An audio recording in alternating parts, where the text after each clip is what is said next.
சாய்ராம், ஜெய் சாய்ராம். என் அன்பின் சாய் குடும்ப உறவுகளே, உன்னுடைய கவலை என்ன என்பது உன் சாயப்பாவான எனக்கு நன்கு தெரியும். எந்த நொடியிலும் மாற்றம் வரலாம். என் உயிரே, நீதான் என் குழந்தையே. நம்பிக்கையோடு இரு. உன் அப்பா நான் இருக்கிறேன். நேற்று, இன்று, நாளை என முக்காலங்களில் வாழ்க்கையின் சாராம்சம் அடங்கியுள்ளது. நேற்று நீ கடந்தவை, நேர்மறையோ எதிர்மறையோ, அவைகள் உன் மனதில் பதிந்திருக்கும். நேர்மறை உன்னில் ஆழமாக பதிந்தது என்றால் உன் மனம் திடமாக உள்ளது, அதன் வழி சரியே என்று அர்த்தம். அதே எதிர்மறை நிகழ்வுகள் பதிந்தால் மனம் திடமாக இல்லை என்று அர்த்தம். அது இன்று என்ற நேரத்தையும் நிம்மதியாய் வாழ விடாது. இன்று என்பது நிதர்சனமான உண்மை.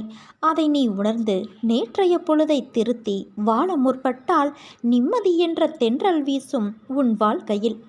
இன்று என்பது நீ வாழும் இந்த நிமிடம். அடுத்த நிமிடம் என்ன நடக்கப் போகிறது என்பது உனக்கு தெரியாதல்லவா? அப்படி இருக்கையில் என்றோ நடக்கப் போக இருப்பதை நினைத்து கனவு காண்கிறாயே.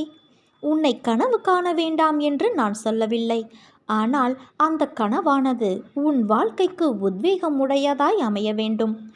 உன்னுள் ஒரு எழுச்சியின் தீப்பந்தமாய் இருக்க வேண்டும். உன்னை மேலோங்க செய்யும் அளவிற்கு கனவின் சிந்தனை இருக்க வேண்டும்.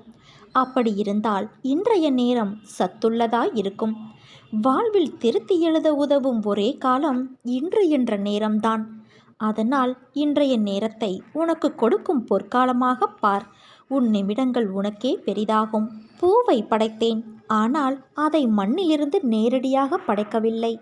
வேரின் ஊக்கமாய், இலையை தூணாய், பூவை தாங்க படைத்தேன். அதே போலவே தான் உன் நாளைய பொழுது என்பதை தாங்க நேற்று என்ற வேரை, இன்று என்ற இலையை பசுமையாய் உணர்த்த சில சூழ்நிலைகளை உனக்கு காண்பித்தேன்.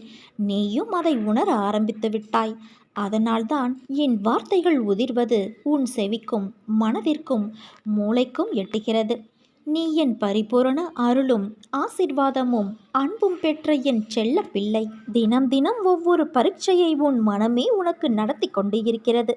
ஒவ்வொரு நாளும் ஒவ்வொரு படிப்பை தரும். அதுவே உன் வாழ்க்கையில் நிகழ்கிறது. நீ தாண்டி கடந்து வந்த நிமிடங்கள் உன் மனதின் பக்குவத்தையும் உயர்வான பாதையையும் காண்பிக்கிறது. ஒரு முறை, 2 முறை விழலாம்.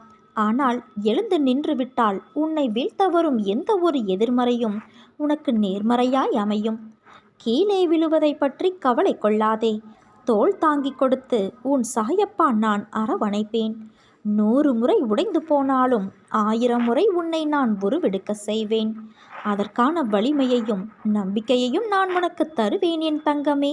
நீ நம்பிக்கையோடு இருந்தால் நல்லதே நடக்கும். உன் சாய் நான் இருக்க பயம் ஏன் உனக்கு?